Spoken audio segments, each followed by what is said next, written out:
बात कर रहे हैं गगनयान मिशन की और अंतरिक्ष में भारत के जो भविष्य के लक्ष्य हैं उनकी हम बात कर रहे हैं। स्टूडियो में हमारे साथ मौजूद हैं डॉक्टर डब्ल्यू सेल्वा मूर्ति जी और साथ ही साथ हमारे साथ ऑनलाइन बने हुए थे वैज्ञानिक एन विश्वनाथन जी। विश्वनाथन जी, आपका बहुत बहुत धन्यवाद। और फिलहाल हमारे साथ जुड़ गए हैं इसरो के पूर्व वरिष्ठ सलाहकार डॉक्टर सुरेंद्र पाल जी। सुरेंद्र जी, आपका बहुत बहुत स्वागत है संसद टीवी पर। तो आज जो हमारा महत्वपूर्ण महत्वाकांक्षी गगनयान मिशन है, इसका पहला प्रक्षेपण परीक्षण होने जा रहा है। कोविड की वजह से भले इसकी तैयारियों में थोड़ा सा समय लगा, लेकिन अब हमारा ये मिशन बिल्कुल तैयार है। हम परीक्षण की दिशा में आगे बढ़ रहे हैं। 2025 में मानव युक्त गगनयान और उससे पहले 2024 में मानव रहित मिशन की योजना बनाई गई है और आज क्रू एस्केप सिस्टम का परीक्षण होने जा रहा है। आप क्या सोचते हैं इस बारे में? देखिए, ये हमारे लिए एक बहुत ही इम्पोर्टेंट स्टेप है। और इसके अंदर अगर आप देखेंगे कि जो अभी जो आज का मिशन है, इसके अंदर मेरी राय में दो चीजें हैं। एक तो क्रू मॉड्यूल है, जिसका कि वेट और उसके अंदर के सेंसर्स वगैरह सब ऐसे कैसे हैं जैसे कि फाइनली होने चाहिए। ये प्रेशराइज नहीं है, अनमैन्ड है, लेकिन इसका वेट और बाकी के जैसे थर्मल सिस्टम वगैरह सब ऐसे कैसे रखे हैं। दूसरा है क्रू एस्केप मॉड्यूल। ये करीबन 11 किलोमीटर के ऊपर जो मेन रॉकेट है, जो विकास इंजन है, उसको मॉडिफाई किया गया है, वहां तक जाएगा। उसके बाद में उसको क्रू मॉड्यूल है, जो क्रू एस्केप मॉड्यूल है, वो उसको डिटेच करेगा टोटल थिंग को, और ऑटोमेटिकली उसमें डिफेक्ट प्रोड्यूस हो जाएगा। और 17 किलोमीटर के आसपास जो क्रू मॉड्यूल है वो भी अलग हो जाएगा, और जो एस्केप मॉड्यूल है वो भी अलग हो जाएगा। तो ये दिखाने के लिए कि अगर मान लीजिए और जबकि हमारी 1.2 मैक वेलोसिटी होती है, वहां पर अगर कुछ हो जाए तो कैसे सेफली लॉन्च लाया, जैसे क्रू एस्केप मॉड्यूल कहते हैं, मतलब एकदम से अगर कुछ हुआ तो एकदम से पुल कर लिया। इससे पहले हमने 2018 में भी ऐसा टेस्ट किया गया था, और वो एक उससे पहले पैड टेस्ट भी किया गया था। अगर मान लीजिए लॉन्च पैड पर कुछ हो जाए तो कैसे उसको एस्केप किया जाए, क्योंकि ये ह्यूमन फ्लाइट है, तो मनुष्य का जीवन बहुत ही कीमती होता है, और उसको हर तरह से देखना पड़ता है। ऐसे सिस्टम्स के अंदर हम 6 सिग्मा के आसपास जाते हैं। एस्केप मॉड्यूल है, इसके अंदर करीब करीब 9 to 11 पैराशूट्स हैं। और क्रू मॉड्यूल जो क्रू एस्केप मॉड्यूल डिटेच हो जाएगा 17 किलोमीटर पर। तो उसकी स्पीड जो है, मैंने आपको बताया, 1.2 मैक के आसपास है। तो उसके बाद में इसमें कुछ ब्रेक पैराशूट होंगे। ब्रेक पैराशूट उसकी वेलोसिटी को कम करेंगे। उसके बाद में धीरे धीरे आएगा, तो मेन पैराशूट डिप्लॉय किए जाएंगे करीबन 2 किलोमीटर की हाइट पर। और उसके बाद में इस जो बे ऑफ बंगाल में स्प्लैश करेगा, जी। नेवी उसको रिकवर करेगी।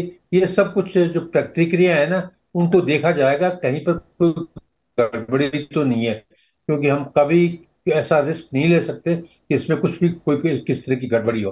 तो इसमें मेरी राय में ये है कि क्रू एस्केप मॉड्यूल को टेस्ट किया जाएगा, क्रू मॉड्यूल का भी रिकवरी को टेस्ट किया जाएगा, और साथ में विकास इंजन है जिसको मॉडिफाई किया गया है, जो कि इसको 1.2 मैक तक वेलोसिटी देगा और टोटल सिस्टम को लिफ्ट करेगा।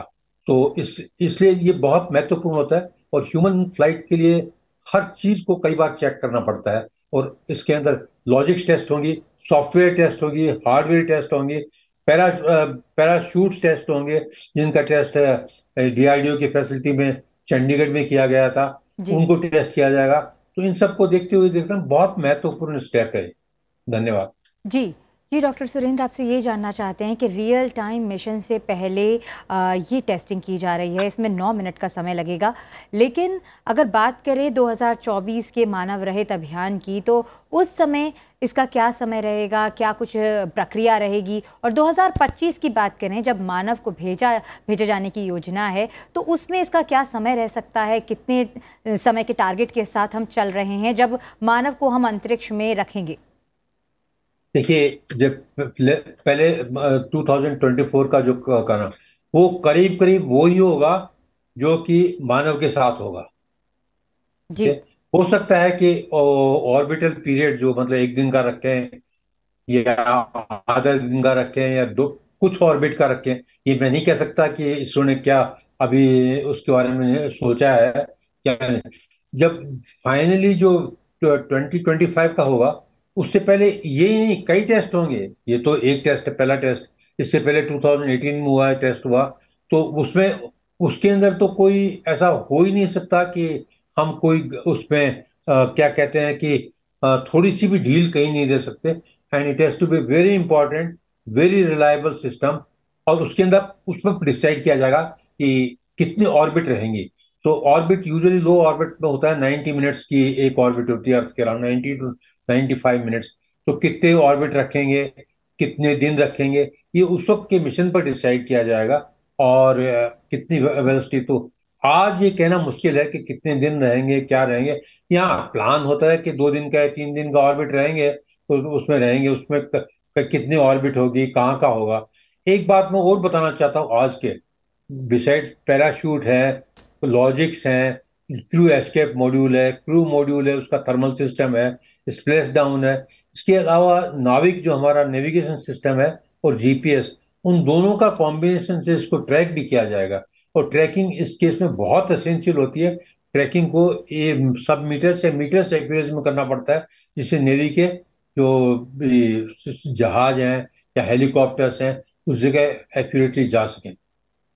जी। धन्यवाद। जी डॉक्टर सुरेंद्र, हमने बात की कि ये सारी चीज़ें महत्वपूर्ण हैं, ये टेस्टिंग बहुत महत्वपूर्ण है, लेकिन यहाँ पर ये बता दें कि ये जो लिफ्ट ऑफ था जो 8 बजे होने वाला था, वो रीशेड्यूल हो गया है, 8:30 बजे से इसे शेड्यूल किया गया है। और बात करें आपसे सेल्वा मूर्ति जी, तो जब ऐसा होता है कि हम एक डेडलाइन बनाते हैं, एक समय सीमा बनाते हैं कि इस समय पर हम इसको लॉन्च करेंगे, लेकिन जब उन चीज़ों को रीशेड्यूल किया जाता है तो क्या कुछ वजह हो सकती है उनके पीछे? ये सब सिस्टम्स होता है। एक रॉकेट लॉन्च है तो सिस्टम ऑफ सिस्टम्स, उसके अंदर काफ़ी सिस्टम्स है, propulsion, control, guidance, navigation, payload separation, payload integration, ये सब टेक्नोलॉजीज है। सो एक एक डायरेक्टर होंगे। एक तो मिशन डायरेक्टर है जी। और दूसरा है सब सिस्टम डायरेक्टर्स भी हैं। वो एक क्लियर हो गया ऐसे। अभी लॉन्च से पहले ये पूरा क्लियरेंस होना चाहिए। इस okay okay okay, if you go to control station आप देख सकते हैं।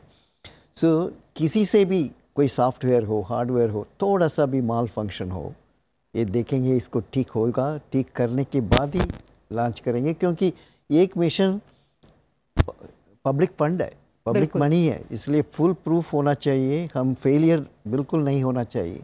तो इसलिए, और ये मिशन गगनयान मिशन का पहला स्टेप है, इसलिए फुल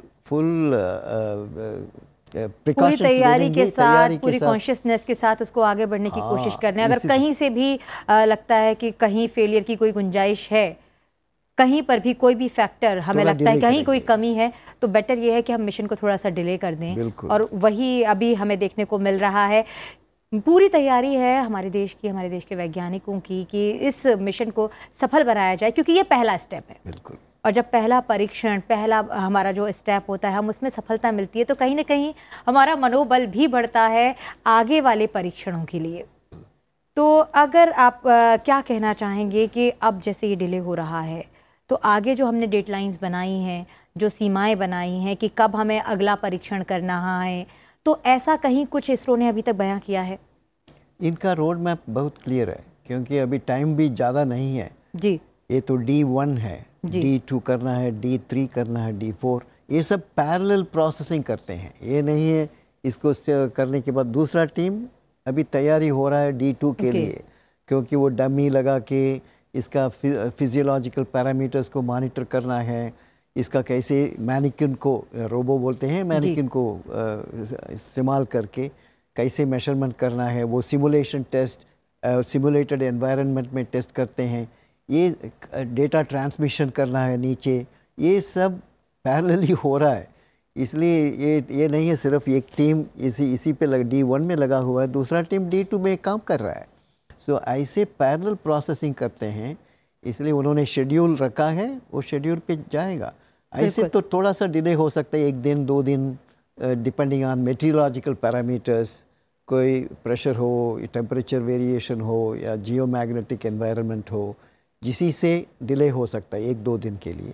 जी। मगर उन्होंने माइलस्टोन लगा दिया, उस शेड्यूल में जाएंगे। बिल्कुल। डॉक्टर सुरेंद्र जी भी हमारे साथ जुड़े हुए हैं ऑनलाइन, इसरो के पूर्व वरिष्ठ सलाहकार हैं। सुरेंद्र पाल जी, आपसे जानना चाहूँगी कि अभी जैसा रिशेड्यूल हुआ है, इसरो का जो पहला परीक्षण था, इसरो का पहला ये गगनयान का परीक्षण प्रक्षेपण था, तो आपको क्या लगता है कि क्या कुछ चुनौतियाँ रही होंगी और आगे इन चुनौतियों से निपटने के लिए इसरो किस तरीके से काम कर सकता है? देखिए, अभी कहना मुश्किल है, जैसे डॉक्टर सेल्वा मूर्ति ने बताया, कई पैरामीटर्स होते हैं। जी। वेदर भी एक इम्पोर्टेंट पैरामीटर है। अभी श्रीहरिकोटा में बारिश हो रही है, जी। तो और क्योंकि ये जाएगा, मिशन को देखना पड़ता है, तो हम इसको ट्रैक करते हैं, विजुअल ट्रैक करते हैं, इसको हम फोटोग्राफ्स लेते हैं, इसको लेजर ट्रैक करते हैं, रडार ट्रैक करते हैं, और इसको वो ट्रैक, इन सब चीज़ों को ट्रैक करना बहुत जरूरी है। और कहाँ पर स्प्लैश होगा, इन सब चीज़ों को देखते हुए, और साथ में अगर मान लीजिए वेदर कंडीशंस प्रॉपरली हो तो वो पैरामीटर्स को फीड करना पड़ता है कंप्यूटर में कि ये कहाँ स्प्लैश करेगा। सो जैसे डॉक्टर सेल्वा मूर्ति ने बोला कि सिस्टम बिल्कुल। सुरेंद्र जी, आपको सिस्टम्स है। बताना चाहूंगी कि अगर अभी मैं अभी ये इसरो कहूँ ने कि ये एक सिस्टम ऑफ ट्वीट किया है। Systems compact. जी, अभी अभी इसरो ने एक ट्वीट किया है, the countdown is held at 30 minutes, will update once it is released. तो यानी कि अभी लगता है थोड़ा सा समय लगेगा, जैसा कि अभी आपने भी बोला कि श्रीहरिकोटा में बारिश हो रही है, और बारिश के इस मौसम में कोशिश रहेगी कि जो भी फैक्टर्स हैं थोड़ा समय लें भले ही, लेकिन हमारा जो ये मिशन है वो असफल ना रहे, सफलता की ओर बढ़े, क्योंकि ये पहला प्रक्षेपण परीक्षण है और इसकी सफलता बहुत महत्वपूर्ण है। जी। मैं एक बात और इसमें आपके ऐड करना चाहूंगा जी। कि देखिए, क्या होता है कि हम सैटेलाइट लॉन्च करते हैं या जो कोई भी इन स्पेस जाते हैं, तो उसके लिए हमें ऑर्बिट का देखना पड़ता है, टाइमिंग्स का देखना पड़ता है, डिपेंडिंग ऑन कौन सा मिशन है। इस मिशन का जो मेन यही है कि कैसे ये बिहेव करेगा, इसका सारे पैरामीटर्स कैसे होंगे। तो इसके लिए टाइमिंग्स थोड़ा सा लेट भी हो जाए तो कोई खास फर्क नहीं पड़ता, क्योंकि ऑर्बिट वगैरह इसमें नहीं है। लेकिन जैसे प्रेशर है, और कोई अगर कोई सिस्टम के अंदर कुछ गड़बड़ है, या ट्रैकिंग सिस्टम में कुछ गड़बड़ हो जाता है, या वेदर कंडीशंस में कोई प्रॉब्लम हो, कंप्यूटर को देखना पड़ता है। इन चीज़ों को देखने के लिए बहुत जरूरी है, इसलिए इसमें काउंटडाउन के अंदर होल्ड हुआ होगा। तो बिल्कुल बिल्कुल। मैं आपको ये बताऊं कि अभी जो विजुअल हम अभी स्क्रीन पर दिखा रहे हैं वो इसरो से लाइव जो स्ट्रीमिंग की गई है वही विजुअल हैं जो अभी वहां पर घटित हो रहा है, और इनको देखकर ऐसी उम्मीद जगती है कि हाँ, सारी प्रक्रिया धीरे धीरे स्मूथ होगी और जल्द ही ये परीक्षण हमारे सभी के सामने होगा। देखिए, वेदर आपके स्क्रीन पर भी दिखाई दे रहा है कि वेदर क्लाउडी है, रेनी है। जी। और श्रीहरिकोटा, ये बिकॉज ये तो नॉर्थ ईस्ट मानसून आने वाला है, जी।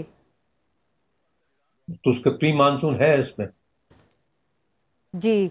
सेल्वा मूर्ति जी, जैसे आपने बताया कि हर परीक्षण से पहले बहुत सारी टेस्टिंग होती है, और जब हर टेस्टिंग प्रक्रिया को हर तरफ से क्लियरेंस जब मिल जाता है तो होता है फाइनल परीक्षण, और उसी का इंतज़ार हम सभी अभी कर रहे हैं। मुझे लगता है हमारे सभी देशवासी इस समय स्क्रीन से चिपके हुए होंगे और इस लाइव स्ट्रीमिंग को हमारे ज़रिए भी देख रहे होंगे।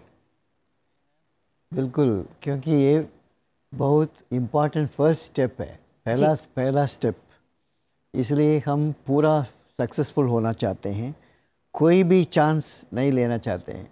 इसलिए ये थोड़ा डिले हो सकता है, आधा घंटा, और जिससे उन्होंने टिक कर देंगे। कोई भी ग्लिचेस हो, टेक्निकल ग्लिचेस आता है, उसको उन्होंने, वैज्ञानिक अभी काम कर रहे हैं, ये टिक कर देंगे और लॉन्च ज़रूर होगा, सक्सेसफुल भी होगा।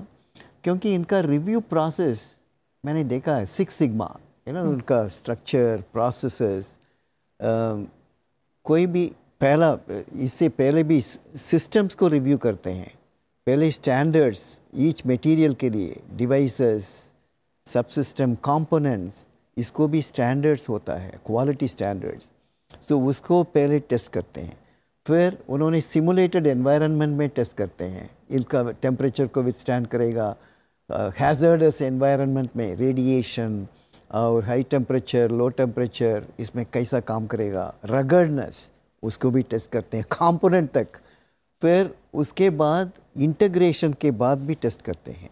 एनवायरनमेंटल टेस्टिंग होता है, ईएमआई टेस्टिंग भी होता है, इलेक्ट्रोमैग्नेटिक इंटरफेरेंस कैसे अफेक्ट करेगा सिस्टम को। सो काफ़ी टेस्ट होता है। ये मिशन हम सिर्फ देखते हैं लॉन्च व्हीकल ऊपर उड़ रहा है, मगर उसके अंदर कितना propulsion, solid propulsion, liquid propulsion, cryogenic propulsion, तो ऑल दिस प्रोपल्शन में आता है। सो लोग देखते हैं सिर्फ वो ऊपर उड़ता है, उसके अंदर बहुत बहुत ज़्यादा तैयारी होती है, बहुत लागत लगती है और वैज्ञानिक की वर्षों की मेहनत होती है। बिल्कुल, और इसको कंट्रोल करना है, ये नहीं है लाइक पटाखी जस्ट भेज दिया ऊपर फट गया। ये कंट्रोल करके कहाँ जाना है, कैसे जाना है, कौन सा ट्रैजेक्टरी में जाना है, और दे प्रेडिक्ट द ट्रैजेक्टरी, इसी ट्रैजेक्टरी में जाना है, मतलब उसी ट्रैजेक्टरी में जाना है। सो ये सब कंट्रोल करना है स्पेसक्राफ्ट को।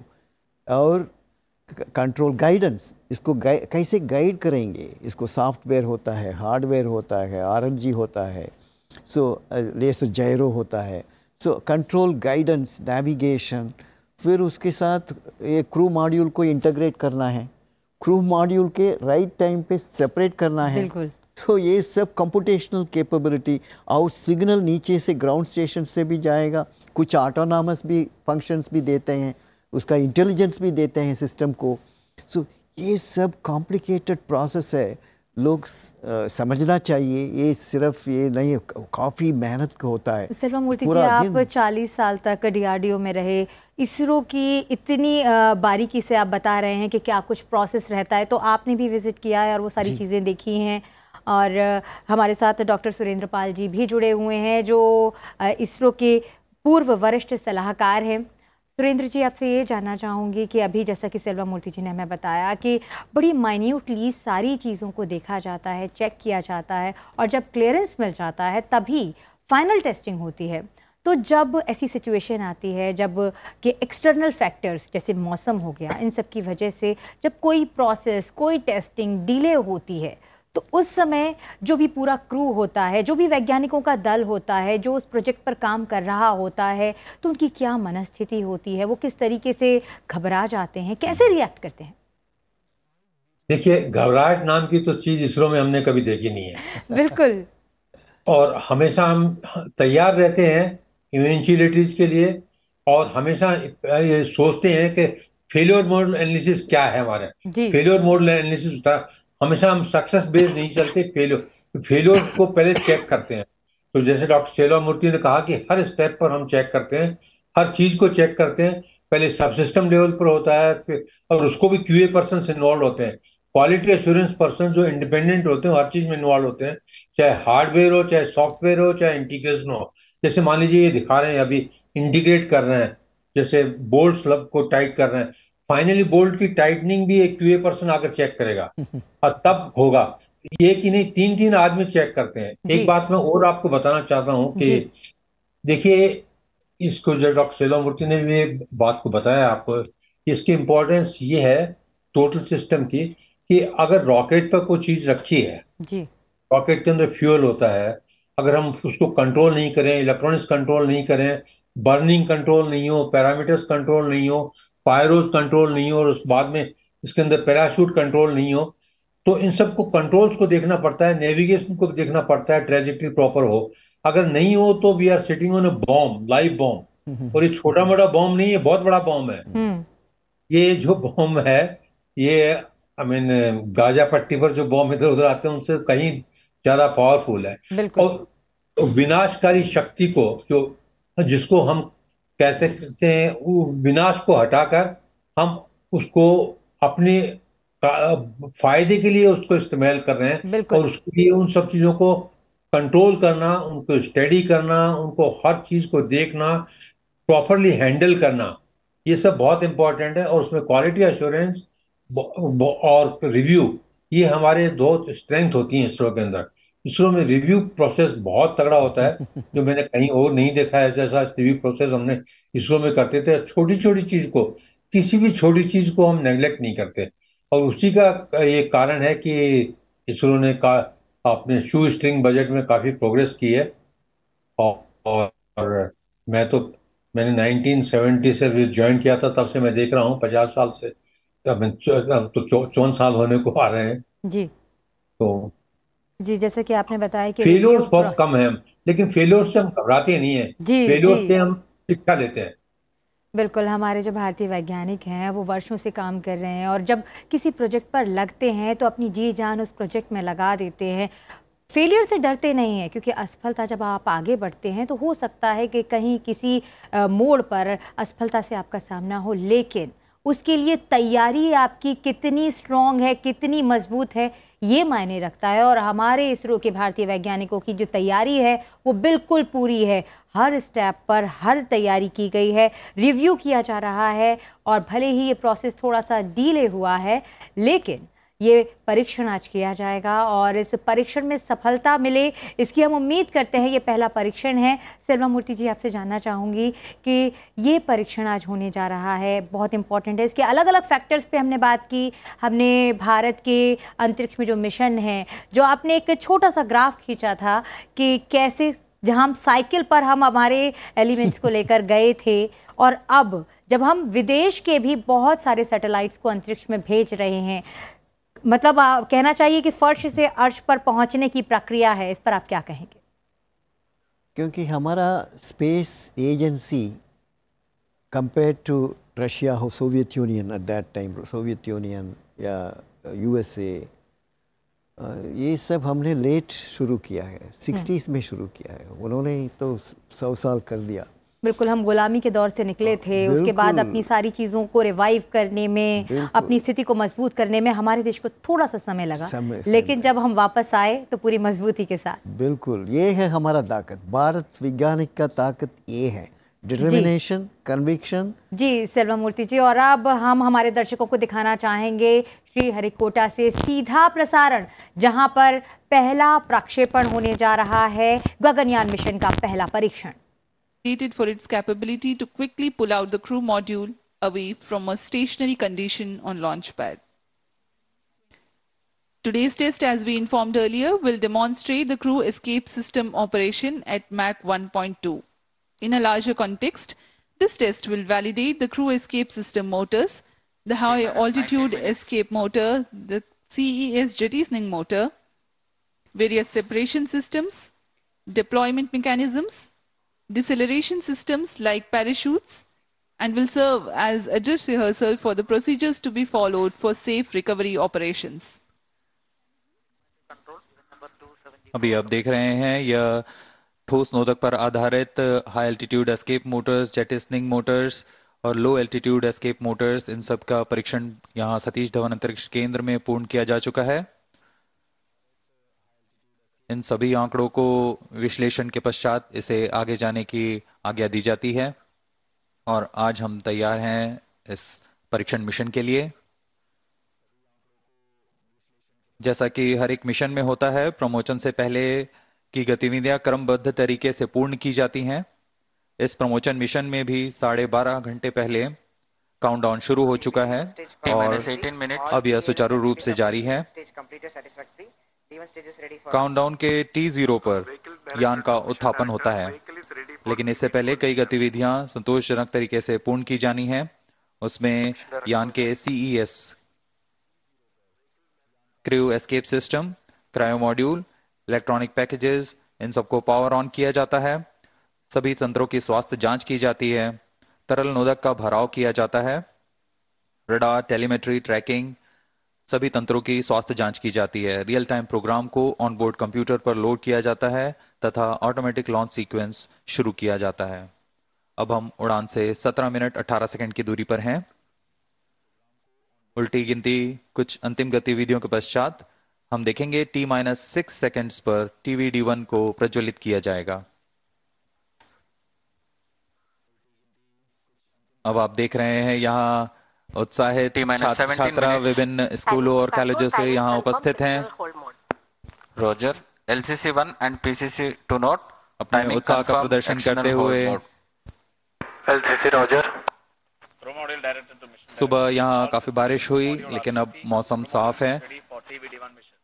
Mission director roger. CS director to mission director, crew escape system is cleared for TVD-1। Weather here at Sriharikota is partly cloudy. Roger. Intermittent showers were there early this morning. Data loggers are on at 7 and short 2 stations.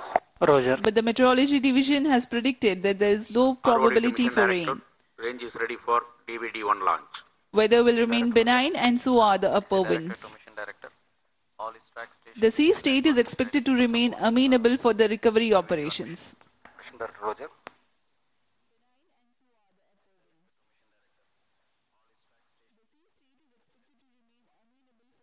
क्रम को जारी रखते हुए Minus 16 अभी countdown minutes. जारी है।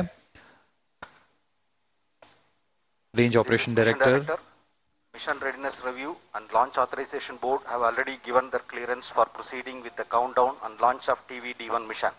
All operations in the countdown sequence till automatic launch sequence have been completed satisfactorily.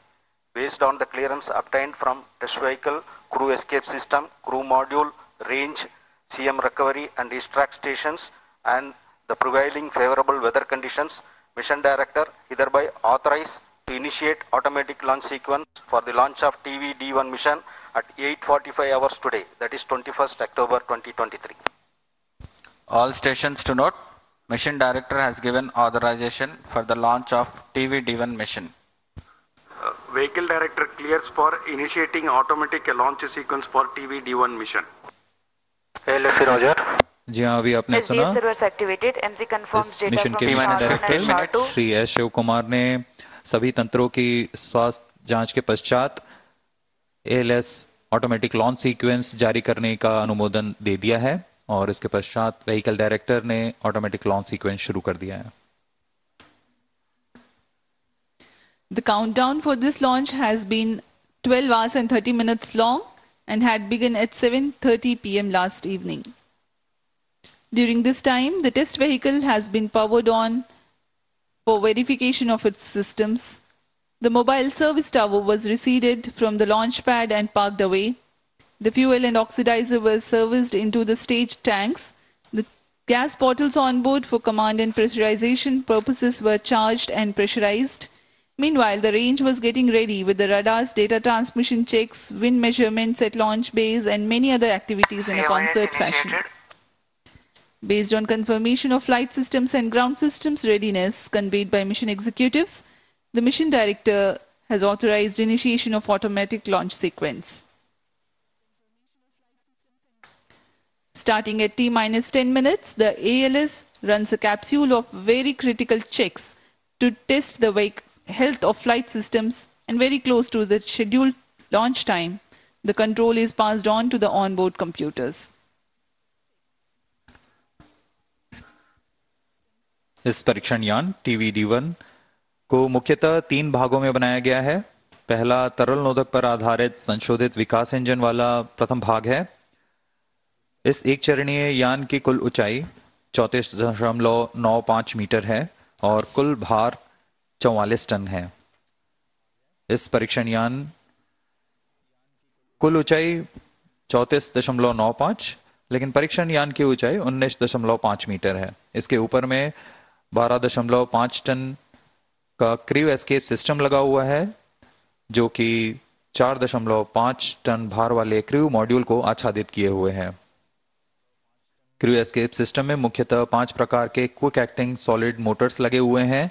इन्हें crew escape jettisoning motor, high altitude escape motor, low altitude escape motor, low altitude pitch motors और high altitude pitch motors कहा जाता है। यह सभी motor निश्चित ऊंचाई और प्रयोजन में कार्य करने के लिए इनके साथ संलग्न हैं। इन सभी का कार्य आपातकालीन स्थिति में क्रू मॉड्यूल को यान से अलग कर सुरक्षित दूरी पर ले जाना है। क्रू एस्केप सिस्टम में 90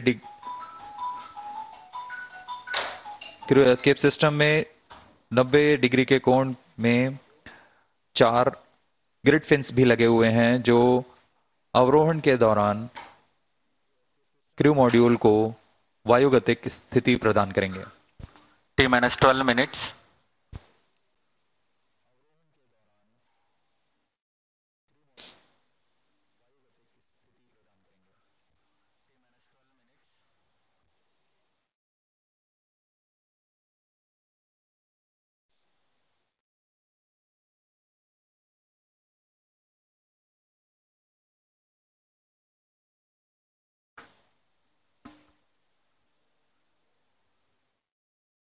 उत्साहपूर्वक इंतजार करते हुए इस प्रमोशन का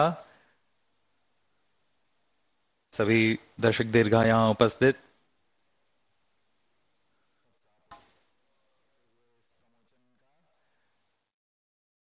इस मिशन का प्रोफाइल कुछ इस प्रकार होगा। सर्वप्रथम T-6 सेकेंड्स पर परीक्षण यान TVD-1 को प्रज्वलित किया जाएगा।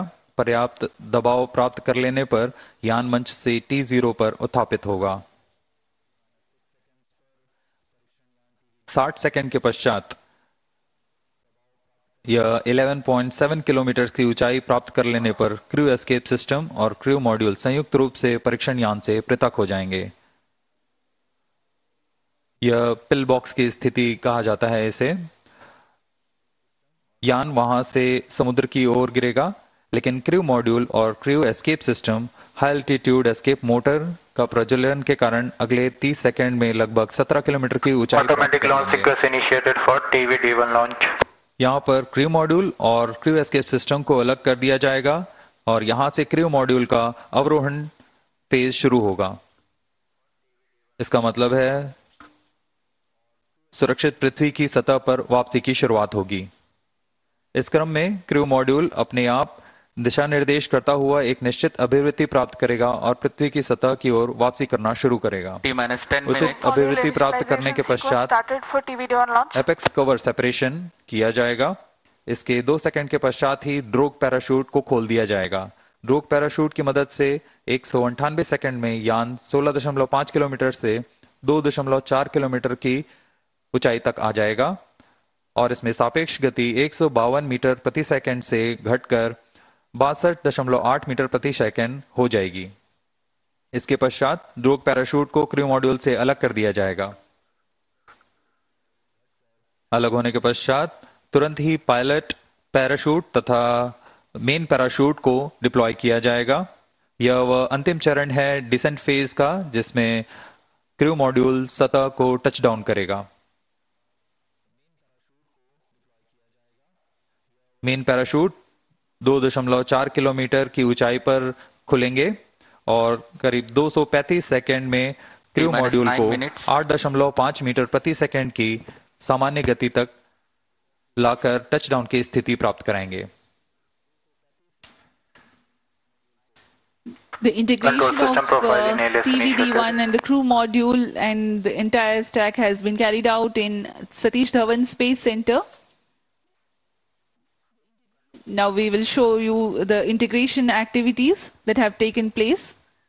Here's a video. Here you can see the test vehicle being fully prepared and it is being carried to the mobile service tower for tilting and commencing the assembly operations. This is a modified and adapted version of L40 that powers GSLV as a strap-on. It has been adapted for this mission and the equipment bay being hoisted to integrate with the test vehicle. In a separate facility, the crew module is being prepared, the parachute compartment on the top.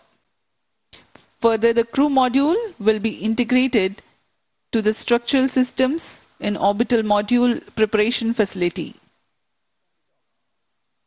These are the visuals from orbital module preparation facility. The crew module is a mass and shape simulated according to the module that will be used for the actual Gaganyaan mission in future.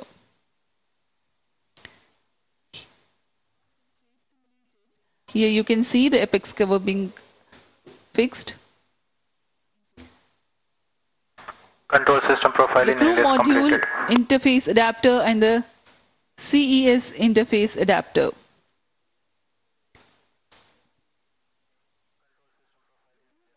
The cylindrical shroud with grid fins being hoisted for assembly over and around the crew module.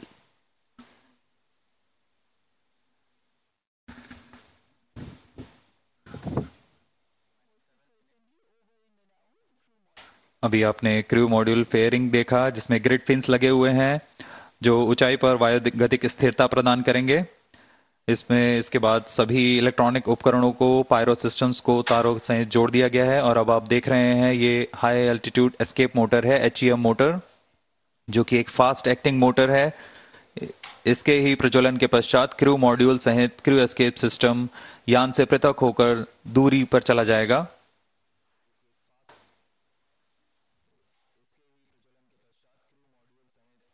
यह CES crew escape system ogive shroud है। Vehicle in shared power. Crew module all internal power. अब cryo crew escape system को पूर्ण तरह आच्छादित किए हुए हैं। इस एनकैप्सुलेशन को ऑर्बिटल मॉड्यूल प्रिपरेशन फैसिलिटी से लाकर MST में समायोजित किया जा रहा है।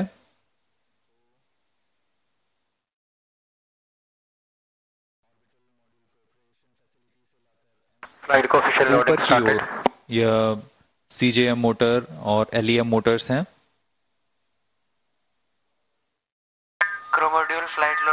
क्रू एस्केप जेटिसनिंग मोटर, इसका कार्य होगा क्रू एस्केप सिस्टम को क्रू मॉड्यूल से पृथक कर दूर ले जाना। फिर अंत में इसे नोज कोन से बंद किया जा रहा है।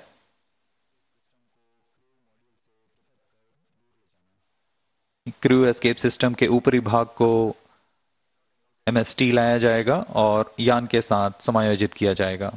T-5 minutes.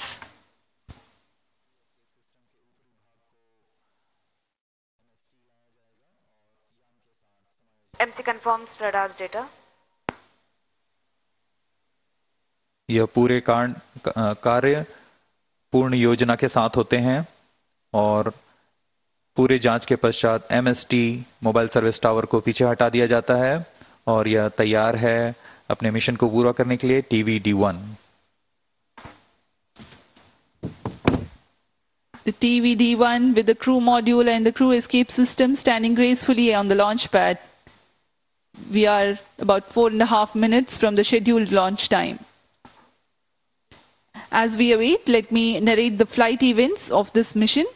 The TVD-1 mission from liftoff of test vehicle to touchdown of the crew module lasts for about 9 minutes. The test vehicle, being a liquid stage, is held positively at the launch pad through a launch hold and release system LHRS until the thrust developed by the engine is adequate. The duration for this verification is 6 seconds. Liftoff takes place at T0 and coincides with LHRS release. During the thrusting of TB, pillbox is attained. Pillbox is a set of specified abort test conditions. Internal power.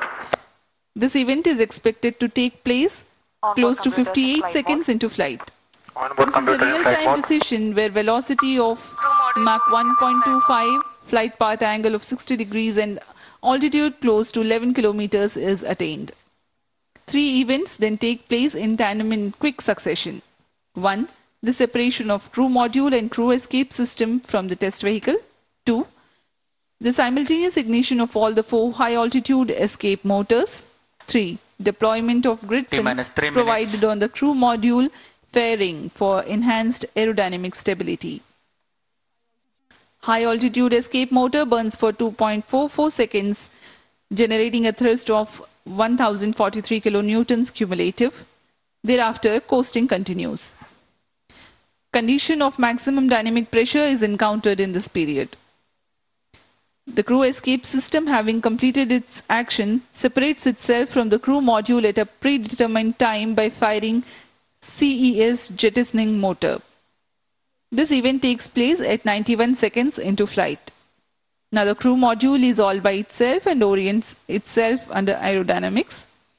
Based on altitude and total angle of attack, command is initiated for further deceleration by separating the apex cover, giving way to subsequent parachute release. At this point of time, crew module is descending at Mach 0.55. T-2 minutes. Apex cover is decelerated with its own pair of parachutes. Drogue chute reduces the velocity of crew module from 145 meters per second to 51 meters per second.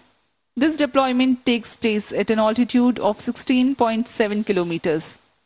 Pilot parachutes then deploy, whose function it is to aid the deployment of main parachutes. These deployments take place at an altitude of 2.5 kilometers. This is a real-time decision based on altitude. In the following 236 seconds, the crew module would have slowed down to about 8.5 meters per second velocity, that is just about right for a safe touchdown. ISRO, in coordination with Indian Navy team, will recover the crew module after touchdown, approximately 10 kilometers from Sriharikota coast. अब हम उड़ान से 1 minute की दूरी पर T-1 minute.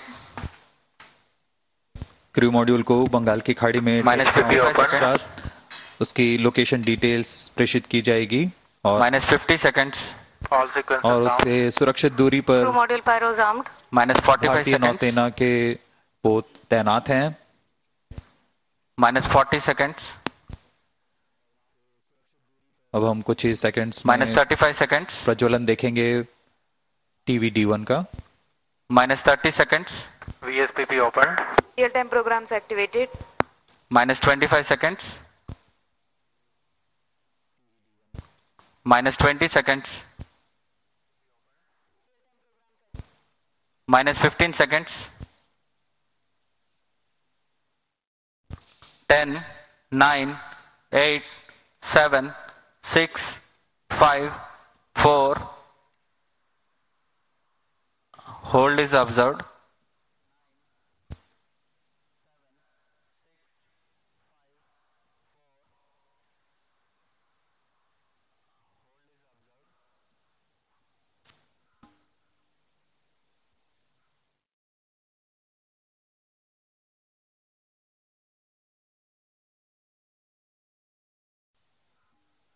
यथा समय प्रज्वलन किया गया था, लेकिन फिलहाल यह होल्ड पे आ चुका है।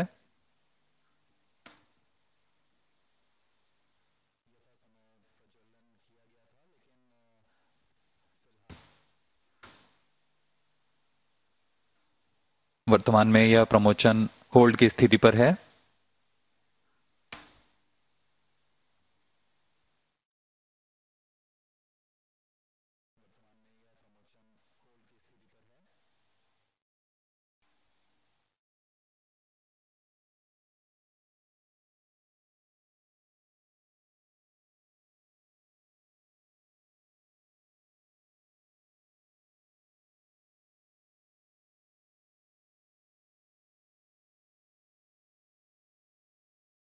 This ROD, there is a hole. We will come back shortly.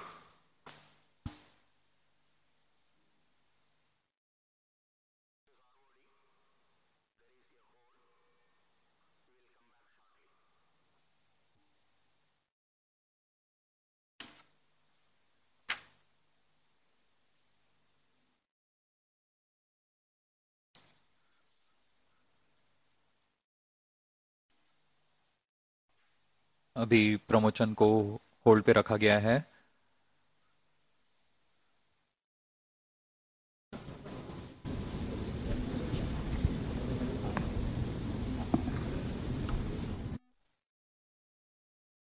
अंतरिक्ष में भारत के पहले मानव मिशन गगनयान के लिए इसरो ने आज अपना पहला कदम आगे बढ़ाने की प्रक्रिया शुरू की और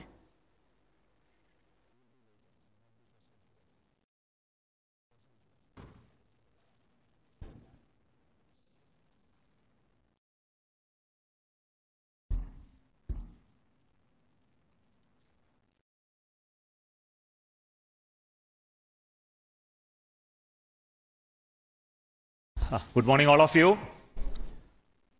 This is from SDSC SHAR. The lift-off attempt of TVD1 could not happen today.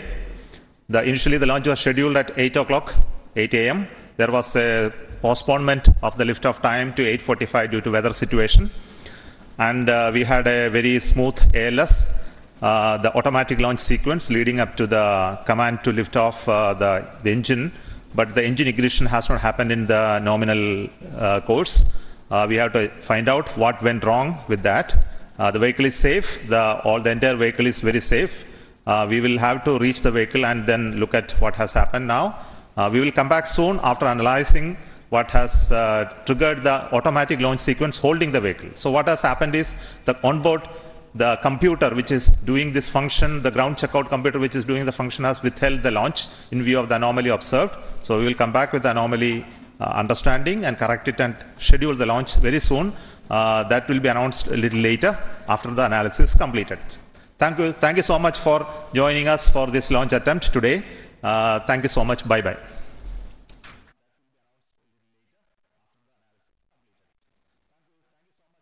So mission is postponed. तो सेल्वा मूर्ति जी हमारे साथ बने हुए हैं। ये गगनयान मिशन का जो पहला परीक्षण आज होने जा रहा था, इस प्रक्रिया में थोड़ी सी देर से शुरू हुआ, लेकिन जब काउंटडाउन शुरू हुआ उसके 5 सेकंड बाद ही इस प्रक्रिया को होल्ड कर दिया गया।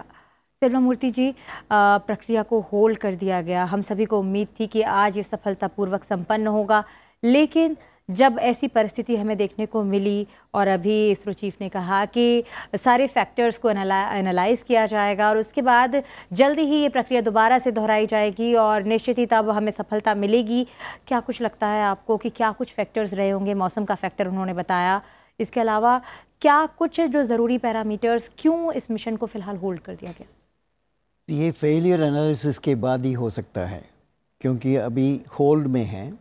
मतलब व्हेन द ऑटो मोड में चला गया काउंटडाउन, मशीन, सॉफ्टवेयर, कंप्यूटर्स ये अपने आप चेक करते हैं पूरा सिस्टम को, जिसमें कोई भी प्रॉब्लम, माइन्यूट प्रॉब्लम भी आ सकता है। ये यहाँ पे प्रॉब्लम उन्होंने कहा इग्निशन नहीं हुआ है, ignition to the level it has to ignite, so it has not happen. So अभी तो पूरा सिस्टम ठीक है। सो ऐसे कॉम्प्लेक्स मिशन में ऐसे होता है, ये नहीं है, इसको वरी करने के लिए ज़रूरत नहीं है। ये कॉम्प्लेक्स मिशन में कोई काफ़ी फैक्टर्स है, इसलिए वो सॉफ्टवेयर हो या इसको प्रोपल्शन में, इग्निशन में कुछ प्रॉब्लम हो, ये सब इन्होंने फेलियर एनालिसिस करने के बाद ही हम बोल सकते हैं प्रिसाइसली। मगर इसका चिंता करने के लिए कोई बात नहीं है। ऐसे कॉम्प्लेक्स मिशन में होता है, ये हमारा देश नहीं है, दूसरे देश में भी ऐसे डिले होता है, अबार्ट हो जाता है लॉन्च पैड में।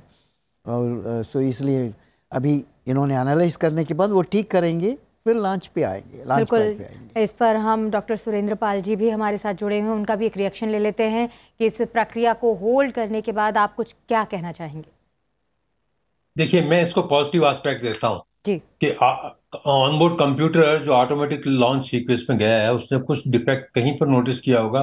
कोई पैरामीटर प्रॉपर नहीं हो सकता, प्रेशराइज प्रॉपर नहीं हो, कुछ ऐसा पैरामीटर्स हो जो बहुत क्रिटिकल होते हैं। हम किसी भी चीज को नेग्लेक्ट नहीं करते, तो उसको होल्ड कर, टोटल व्हीकल सही है, हमारे पास अभी है, और जो भी कुछ उसमें फॉल्ट होगा उसको एनालाइज करके उसको रेक्टिफाई किया जाएगा। और ऐसा होता है जैसा डॉक्टर सेल्वा मूर्ति ने बताया। ये नहीं, इससे पहले मैं कुछ सालों पहले एक GSLV मिशन में भी ऐसा हुआ था। और क्या होता है कि लिक्विड जो हमारे यहाँ रॉकेट्स होते हैं, उनकी एक खासियत होती है कि उनको फ्यूल को रोक सकते हैं। ऐसा चीज अगर सॉलिड रॉकेट हो तो उसमें थोड़ी दिक्कत हो जाती है, सॉलिड रॉकेट तो लॉन्च हो ही जाता है। तो ये जो TVD-1 व्हीकल है, जो विकास इंजन को मॉडिफाई किया है, जो बताया गया था कि लिक्विड स्टेज को मॉडिफाई करके किया, तो उसकी ये खासियत है कि फ्यूल को रोका जा सकता है कहीं पर भी, लॉन्च पैड पर, लॉन्च होने के बाद में नहीं, लॉन्च पैड पर ये सब कुछ किया जा सकता है। सो ये पॉजिटिव एस्पेक्ट है। सारे लॉजिक्स काम कर रही हैं, ऑनबोर्ड कंप्यूटर काम कर रहा है, इसको एनालाइज किया जाएगा और vehicle is safe and everything is all right. So maybe once the situation is normal, they find out what fault was there. It can be analyzed. It has been analyzed और उसको defect को remove कर दिया। Then उसके बाद again launch pad पर आएंगे, या हो सकता है लॉन्च पैड पर ही डिसाइड कर लें। ये तो फेलियर एनालिसिस के बाद में मालूम पड़ेगा, और उसके लिए एक कमेटी होती है, एक आदमी नहीं डिसाइड करता, एक कमेटी होती है, वो डिसाइड करता है। और कमेटी डिसाइड करने के बाद में मिशन डायरेक्टर के पास होता है, कई उसका प्रोसेस है हम लोगों का, तो प्रोसेस फॉलो किया जाएगा, उसी के बाद में इसको लॉन्च किया जाएगा। धन्यवाद। बिल्कुल, धन्यवाद डॉक्टर सुरेंद्र और डॉक्टर सेल्वा मूर्ति जी, हमसे जुड़ने के लिए। हमने बहुत सारे इसके व्यापक पहलुओं पर चर्चा की। अंतरिक्ष में भारत के पहले मानव मिशन गगनयान के लिए इसरो आज अपना पहला कदम बढ़ाने वाला था। गगनयान के test vehicle Abbott mission 1 TVD-1 का आज प्रक्षेपण नहीं हो पाया। जल्द ही जब भी ये शेड्यूल होगा हम इसकी लाइव तस्वीरें आप तक पहुंचाएंगे। हमने आज बात की TVD-1 के क्रू मॉड्यूल और क्रू एस्केप सिस्टम की, इसकी विशेषताओं की और इसकी तैयारी से जुड़ी सारी जानकारी आपको दी। 2025 में इसकी लॉन्चिंग के तय कार्यक्रम की तैयारियों के अलग अलग पहलुओं पर भी हमने बात की। उम्मीद है कि प्रधानमंत्री नरेंद्र मोदी के नेतृत्व में 2025 में ये सफल होगा और इसकी सफलता से पहले जो भी परीक्षण तय किए जाएंगे उनमें भी इसरो को सफलता मिले। इस विशेष प्रस्तुति में फिलहाल इतना ही। मुझे दीजिए आज्ञा। नमस्कार।